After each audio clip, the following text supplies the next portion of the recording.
Hello again, everybody. Welcome to another episode of Behind the Cape. I'm your host, Jeff Sabo. Well, as you can probably see by my t-shirt, I went and just saw Justice League. It is a great movie. Forget about what Rotten Tomatoes says. Forget about what the critics say. It is a fun movie within the DC Extended Universe.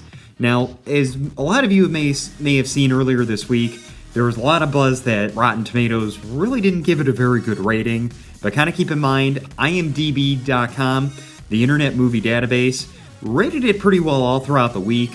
For those of you following it, it was mainly just, IMDb was usually rates the movies on a scale of 1 to 10, with 10 being the best. IMDb was typically rating that one anywhere between 7.9 to 8.1. So overall, don't listen to what Rotten Tomatoes says. Rotten Tomatoes came out and said it didn't have a very good rating. A lot of the critics were coming out and saying that there were mistakes with Steppenwolf's character. They thought there were issues with the way Batman was portrayed, that, Aquaman was kind of being portrayed as like a high school bully. Ignore all that. Just kind of go in with a whole new mindset that Batman vs. Superman, that's in the past. Suicide Squad, that movie is in the past. Overall, this film has a very different feel from not only Suicide Squad, but also Man of Steel and Batman vs. Superman. In Suicide Squad, a lot of people did criticize the way the Joker was portrayed and that the script was kind of all over the place. Keep in mind that movie did have to go through a lot of edits due to the fact that the DC executives kind of panicked when months before Batman vs. Superman got horrible reviews. Now, keep in mind, I know that there are some out there that didn't like Batman vs. Superman. I admit I liked the movie. However, I did agree that it was kind of dark. They kind of jammed too much into that one, and that there really wasn't, that there were some bright spots in it, but overall, that movie, you can kind of say it was more of a setup movie to not only Wonder Woman, which, obviously, for those of you who've seen my review on that was an incredible film. And then Wonder Woman was also pretty much a setup to some of the storylines and lines within Justice League. Now, if you haven't seen Wonder Woman, there might be a couple of scenes in there, or a couple of lines in there where you might be scratching your head going, okay, I don't understand that, I don't understand the significance of that. No worries, you can still figure out what else is going on. I am going to say one thing about this particular film.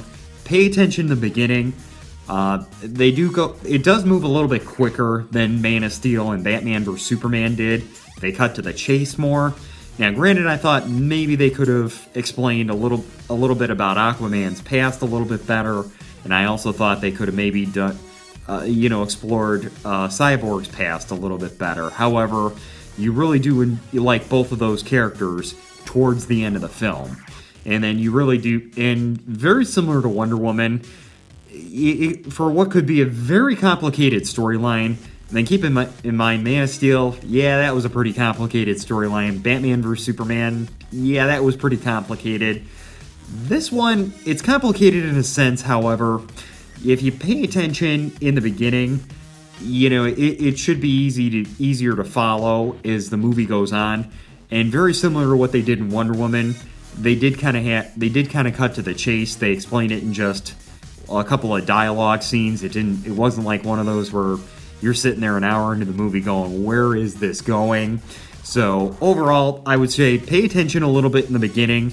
My only criticisms were maybe they could have developed Aquaman a little bit more, maybe explained, the reasoning why his character was... Personally, I didn't think his character was a bully.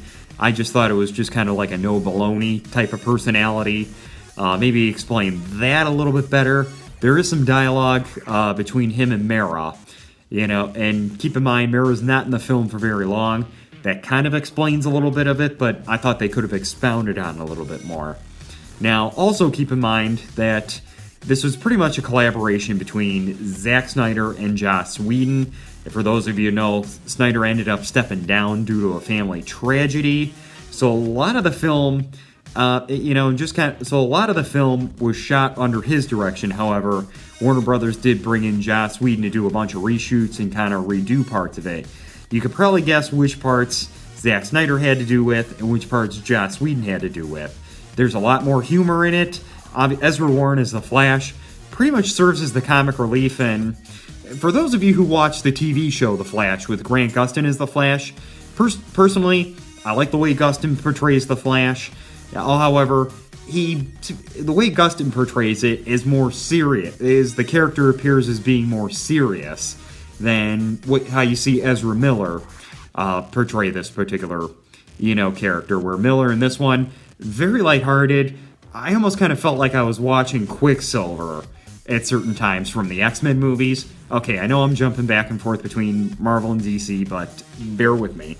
But it kind of really, the way he portrayed the character really kind of had that feel to it. And then I don't want to give too much. There are a couple other things I want to discuss, but I'm afraid it's going to give too much of the storyline away, so I'm not gonna discuss it. But the way that, but Gal Gadot as Diana Prince and Wonder Woman, incredible as always. The way that she portrays that character has really kind of helped, carry the DC extended universe through the whole renaissance of it. Obviously, Wonder Woman, that did very well at the theaters. That really kind of got everybody interested back in the DC extended universe. And obviously, the way Ray Fisher played the Cyborg in this one, very believable. Just kind of, he really plays the character as somebody that really isn't sure where he's going in life. And they talk about that throughout the film. And I did like the way that Jason Momoa did play Aquaman. I thought it really kind of added like another dimension to the whole Justice League team. And then obviously the character of Steppenwolf could have been a little, like I mentioned, kind of confusing in the beginning. You're you are going to sit there and go, okay, where exactly is this going? What exactly is he going to be up to? Be patient. They do explain it throughout the, as the film goes on. And also keep in mind, this is the shortest film within the DC Extended Universe. 121 minutes. It really does go by fast. So you pretty much are feeling like Flash is going by quick. It is going quickly like the Flash does. And they also do hint at what could possibly happen in some of the other films within the DC Extended Universe. I'm not going to give too much of it away. But overall, I think this is pretty much a big rebound from Batman vs. Superman and also Suicide Squad. I mean, Suicide Squad wasn't too bad, but could have been a little bit better. So this is obviously definitely a pretty good rebound, and I think it's going to be a victory for DC and Warner Brothers. A pretty good rebound is definitely worth the time to see. Yeah, you might, like I mentioned before, just be patient with the film. Just kind of go in with a whole new mindset. Just go in thinking, okay, those other movies were in the past. This is the film that could really kind of help turn things around. And stay after the credits. There are post-credit scenes, very similar to what you see in the Marvel movies. And it's really going to, and I think it really sets up either another Justice League movie or some other movies within the DC Extended Universe. Now, keep in mind, they are supposed to have an Aquaman movie coming out next year. They are working on a Flash movie, which kind of wonder, apparently they're going to call it Flashpoint, although kind of wondering where they're going to go with the story on that one. If they do use the Flashpoint storyline, might be a little bit confusing for those of you who aren't really familiar with it. I'm not going to give too much of it away, but might be a difficult one to follow. Cyborg movie is going to come out, I believe, by 2020. Gotham City Sirens, they're working on that one. And I think they're also And then keep in mind, Matt Reeves, who directed Dawn of the Planet of the Apes, he is going to be directing the Batman.